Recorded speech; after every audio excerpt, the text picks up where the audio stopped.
Hello viewers, welcome to Aikta IAS academy. ఈ రోజు వీడియోలో మనం కరెంట్ అఫైర్స్లో ఉన్నటువంటి ఇండియన్ పాలిటిక్స్ సంబంధించిన టాపిక్ డిస్కస్ చేస్తాం. ఏంటది? వైస్ ప్రెసిడెంట్ అంటే మన ఉపరాష్ట్రపతి గారు జగదీప్ ధన్కర్ గారు రిజైన్ చేయడం అనేది జరిగింది. ఎందుకు రిజైన్ చేశారు? డ్యూ టు ద హెల్త్ కన్సర్న్స్ని బేస్ చేసుకొని వైస్ ప్రెసిడెంట్ పోస్ట్కి రిజైన్ చేయడం అనేది జరిగింది. సో ఈ యొక్క టాపిక్ కరెంట్ అఫైర్స్లో ఉంది అండ్ మన ఇండియన్ పాలిటీ పాయింట్ ఆఫ్ వ్యూలో ఇంపార్టెంట్ కాబట్టి అప్కమింగ్ అన్ని యూపీఎస్సీ, ఏపీపీఎస్సీ, టీజీపీఎస్సీ, ఎస్ఎస్సీ ఎగ్జామ్స్కి ఇంపార్టెంట్ టాపిక్ కాబట్టి ఈరోజు ఈ యొక్క వైస్ ప్రెసిడెంట్కి సంబంధించిన కాన్స్టిట్యూషనల్ ప్రొవిజన్స్ ఏమున్నాయి, అపాయింట్మెంట్ ప్రొసీజర్ అనేది ఎలా ఉంటుంది, అలాగే రిమూవల్ అనేది ఎలా ఉంటుంది అని ఈరోజు వీడియోలో మనం చూద్దాం. So coming to the first, ఎందుకు ఇది న్యూస్లో ఉంది? బికాస్ వైస్ ప్రెసిడెంట్ గారు రిజైన్ చేయడం వల్ల ఈ యొక్క టాపిక్ అనేది న్యూస్లో ఉండడం అనేది జరిగింది. మరి వైస్ ప్రెసిడెంట్ అనే పోస్ట్ని మనం ఏ యొక్క కాన్స్టిట్యూషన్ నుంచి బారో చేసుకున్నాము అంటే యూఎస్ కాన్స్టిట్యూషన్ నుంచి మనం బారో చేసుకోవడం అనేది జరిగింది. అలాగే వైస్ ప్రెసిడెంట్ పోస్ట్ని అలాగే ఇంకా ఏమని పిలుస్తాము అంటే ex officio chairman of Rajya Sabha కూడా పిలవడం జరుగుతుంది. అంటే ఎవరైతే పర్సన్ వైస్ ప్రెసిడెంట్గా ఎలక్ట్ అవుతారో సేమ్ ఈ యొక్క పర్సనే రాజ్యసభ యొక్క చైర్మన్గా కూడా వర్క్ చేయడం అనేది జరుగుతుంది అనమాట. రాజ్యసభని మనం ఏమంటాము? అప్పర్ హౌస్ అని కూడా పిలవడం జరుగుతుంది. మరి లోయర్ హౌస్ని లోక్సభ అని పిలుస్తాం. ఈజీగా మీరు ఎల్ఎల్ అని గుర్తుపెట్టుకోండి. లోక్సభ అంటే లోయర్ హౌస్, రైట్? అలాగే ఈ యొక్క వైస్ ప్రెసిడెంట్ ఏమని పిలుస్తాం? Second highest office in the country అని కూడా పిలుస్తాం. మరి ఫస్ట్ హైయెస్ట్ ఆఫీస్ ఎవరిది? ఫస్ట్ హైయెస్ట్ ఆఫీస్ వచ్చేసి ప్రెసిడెంట్ది అనమాట. మరి ఈ యొక్క వైస్ ప్రెసిడెంట్కి సంబంధించిన ఆర్టికల్స్ మన ఇండియన్ కాన్స్టిట్యూషన్లో ఎక్కడ మెన్షన్ చేశారు అంటే పార్ట్ 5లో ఉన్నటువంటి ఆర్టికల్ 63లో వైస్ ప్రెసిడెంట్ పోస్ట్ గురించి మెన్షన్ చేయడం అనేది జరిగింది. మరి నెక్స్ట్ క్వాలిఫికేషన్స్ ఏంటి? ఒక పర్సన్ వైస్ ప్రెసిడెంట్ అవ్వాలి అంటే ఆ పర్సన్కి ఉండాల్సినటువంటి క్వాలిఫికేషన్స్ ఆర్ ఎలిజిబిలిటీ క్రైటీరియా కనుక మనం చూస్తే 35 years ఆఫ్ ఏజ్ అనేది డెఫినెట్గా ఉండాలి. ఖచ్చితంగా సిటిజన్ ఆఫ్ ఇండియా అయి ఉండాలి.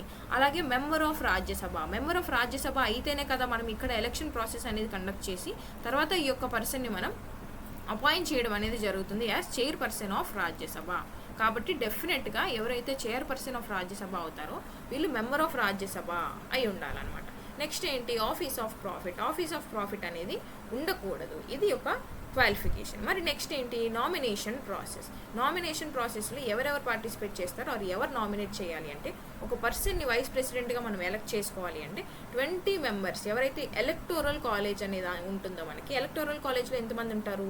788 members ఉన్నారు ప్రస్తుతం. ఈ 788 membersలో 20 members ఒక పర్సన్ నేమ్ ప్రపోజ్ చేయాలి. అలాగే 20 members సపోర్ట్ అనేది చేయాలి. ఈ సపోర్ట్ చేసే వాళ్ళనే సెకండర్స్ అని కూడా పిలవడం జరుగుతుంది.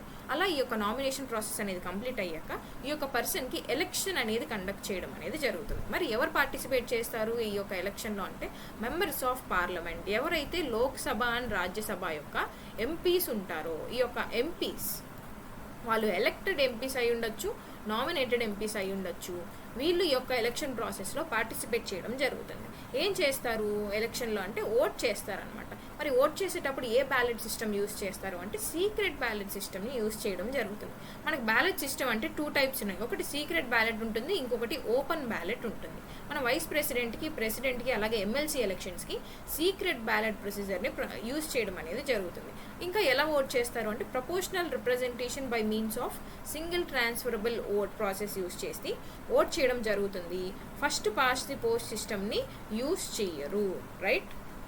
మరి నెక్స్ట్ ఏంటి? అపాయింట్మెంట్. అంటే మనకి నామినేషన్ అయిపోయింది, ఎలక్షన్ అయిపోయింది. సో తర్వాత ఏముంటుంది? అపాయింట్మెంట్ అనేది ఉంటుంది అనమాట. ఈ అపాయింట్మెంట్ ప్రాసెస్లో మీరు గుర్తుపెట్టుకోవాల్సిన ఇంపార్టెంట్ పాయింట్ ఏంటి అంటే వైస్ ప్రెసిడెంట్ని ఎవ్వరూ అపాయింట్ చేయరు. జనరల్గా ప్రెసిడెంట్ అని అందరూ అనేస్తారు, ప్రెసిడెంట్ అపాయింట్ చేయరండి. వైస్ ప్రెసిడెంట్ ఎలక్ట్ అవ్వడం జరుగుతుంది డైరెక్ట్గా, రైట్?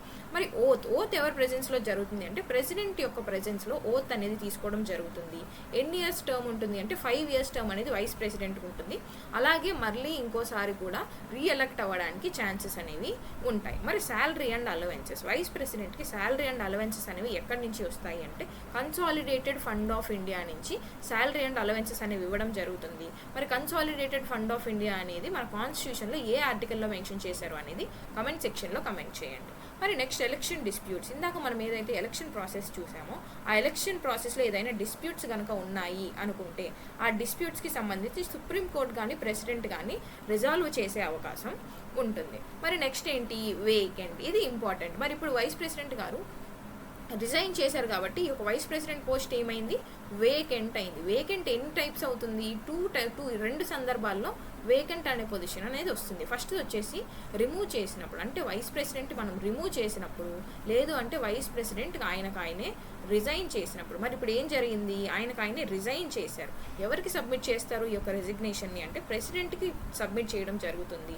సబ్మిట్ చేసిన రోజే ఇది ఇంప్లిమెంటేషన్లోకి వస్తుందా అంటే రాదండి. ఎప్పుడైతే ప్రెసిడెంట్ ఆమోదిస్తారో ఆమోదించిన రోజు నుంచి ఈ యొక్క రెసిగ్నేషన్ అనేది ఇంప్లిమెంటేషన్లోకి రావడం జరుగుతుంది. మరి రిమూవల్ ప్రాసెస్ అనేది ఎవరు చేస్తారు అంటే, ఇందాక మనం ఎలక్షన్ ప్రాసెస్ చూసాం కదా, ఎలక్షన్ ప్రాసెస్లో ఎవరు పార్టిసిపేట్ చేస్తారన్నాము, MPs Lok Sabha and Rajya Sabha MPs participate చేస్తారన్నాం. ఈ యొక్క లోక్సభ అండ్ రాజ్యసభ ఎంపీస్ కూడా బోత్ ఎలక్టెడ్ అండ్ నామినేటెడ్ వాళ్ళు పార్టిసిపేట్ చేస్తారన్నాం. వీళ్ళే ఈ యొక్క రిమూవల్ ప్రాసెస్లో కూడా పార్టిసిపేట్ చేయడం అనేది జరుగుతుంది. ఓకే, మరి దీంట్లో మనం గుర్తుపెట్టుకోవాల్సిన ఇంకొక ఇంపార్టెంట్ పాయింట్ ఏంటి అంటే, ఇఫ్ వైస్ ప్రెసిడెంట్ పోస్ట్ గనక రిజైన్ చేస్తే వైస్ ప్రెసిడెంట్ పోస్ట్ అనేది మిగతా టర్మ్ ఏదైతే ఉంటుందో ఆ టర్మ్ మొత్తం కూడా వేకెంట్గానే ఉంటుంది. ఫర్ ఎగ్జాంపుల్ మీకు చెప్తాను చూడండి, ప్రెజెంట్ ఎవరైతే వైస్ ప్రెసిడెంట్ జగదీప్ ధన్కర్ గారు ఉన్నారు కదా, ఈయన రిజైన్ చేయడం జరిగింది. ఈయన ఎన్ని ఇయర్స్ వర్క్ చేశారు అంటే 2.5 years సర్వీస్లో ఉండడం అనేది జరిగిందనమాట. మన టర్మ్ ఎన్ని ఇయర్స్, 5 years. సో ఇంకా ఎంత బ్యాలెన్స్ ఉంది అంటే 2.5 years అనేది బ్యాలెన్స్ ఉంది. సో ఈ యొక్క 2.5 years అనేది వైస్ ప్రెసిడెంట్ పోస్ట్ అనేది వేకెంట్గానే ఉంటుంది. మనం ఇందాక ఏం చూసాం, వైస్ ప్రెసిడెంట్ పోస్ట్లో ఉన్న వాళ్ళు ex officio chairman of Rajya Sabha కూడా ఉంటారు అన్నాం. ఆ ex officio chairman of Rajya Sabha ప్లేస్లో మాత్రం ఎవరైతే రాజ్యసభ యొక్క డెప్యూటీ చైర్మన్ ఉంటారో ఈయన చైర్మన్గా యాక్ట్ చేయడం జరుగుతుంది. బట్ ఏదైతే వైస్ ప్రెసిడెంట్ పోస్ట్ ఉందో ఈ యొక్క పోస్ట్ మాత్రం వేకెంట్గానే ఉండిపోతుంది. ఈ పాయింట్ మీరు గుర్తుపెట్టుకోవాలి. So this is all for today. Polity యొక్క కరెంట్ అఫైర్ డిస్కస్ చేసాం. Thank you so much for watching. If you like the video do subscribe for more daily current affairs. Thank you so much. And ఈ యొక్క PDF కావాలంటే మీకు Ayukta IAS Telegram ఛానల్లో అవైలబుల్గా ఉంటుంది. Thank you so much. See you all tomorrow.